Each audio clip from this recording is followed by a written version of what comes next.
Japan में बार बार भूकंप क्यों आते हैं?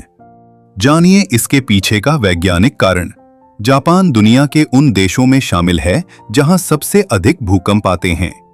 लगभग हर वर्ष जापान में हजारों छोटे बड़े भूकंप दर्ज किए जाते हैं। कई बार ये भूकंप इतने शक्तिशाली होते हैं कि जान माल का भारी नुकसान भी हो जाता है। ऐसे में अक्सर लोगों के मन में यह सवाल उठता है कि आखिर जापान में बार बार भूकंप क्यों आते हैं? इसका उत्तर पृथ्वी की संरचना और जापान की भौगोलिक स्थिति में छिपा हुआ है। वैज्ञानिकों के अनुसार पृथ्वी की बाहरी सतह कई बड़ी और छोटी टेक्टोनिक प्लेटों से बनी हुई है। ये प्लेटें लगातार बहुत धीमी गति से एक दूसरे के सापेक्ष खिसकती रहती हैं। जब इन प्लेटों के बीच अत्यधिक दबाव उत्पन्न होता है और वह अचानक मुक्त होता है तो भूकंप आता है। जापान की स्थिति ऐसी जगह पर है जहां दुनिया की 4 प्रमुख टेक्टोनिक प्लेटें मिलती हैं। इनमें प्रशांत प्लेट, फिलीपीन सागर प्लेट, यूरेशियन प्लेट और उत्तर अमेरिकी प्लेट शामिल हैं। जापान प्रशांत महासागर के उस क्षेत्र में स्थित है जिसे रिंग ऑफ फायर या अग्निवलय कहा जाता है।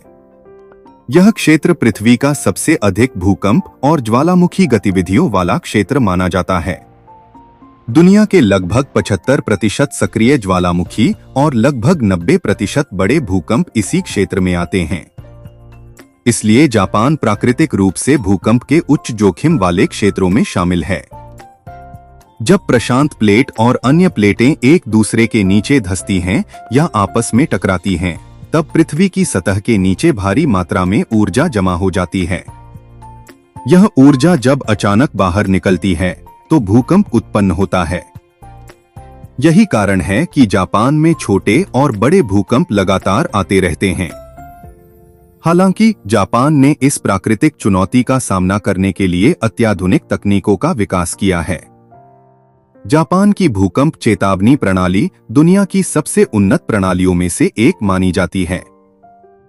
यह प्रणाली भूकंप के शुरुआती संकेत मिलते ही कुछ सेकंड के भीतर लोगों को चेतावनी भेज देती है। इसके अलावा जापान में भवन निर्माण के लिए कड़े भूकंपरोधी मानकों का पालन किया जाता है, जिससे बड़े भूकंपों के दौरान होने वाले नुकसान को काफी हद तक कम किया जा सकता है। जापानी सरकार नियमित रूप से आपदा प्रबंधन अभ्यास भी कराती है ताकि नागरिक किसी भी आपात स्थिति में सुरक्षित रह सकें। स्कूलों, कार्यालयों और सार्वजनिक स्थानों पर भूकंप से बचाव के लिए विशेष प्रशिक्षण दिया जाता है। निष्कर्ष रूप में कहा जा सकता है कि जापान में बार बार भूकंप आने का मुख्य कारण उसकी भौगोलिक स्थिति और टेक्टोनिक प्लेटों की सक्रियता है। हालांकि जापान ने विज्ञान, तकनीक और अनुशासित आपदा प्रबंधन के माध्यम से इस प्राकृतिक चुनौती का सफलतापूर्वक सामना करने का एक उदाहरण दुनिया के सामने प्रस्तुत किया है। जापान का अनुभव यह सिखाता है कि प्राकृतिक आपदाओं को पूरी तरह रोका नहीं जा सकता, लेकिन उचित तैयारी और वैज्ञानिक दृष्टिकोण से उनके प्रभाव को काफी हद तक कम किया जा सकता है।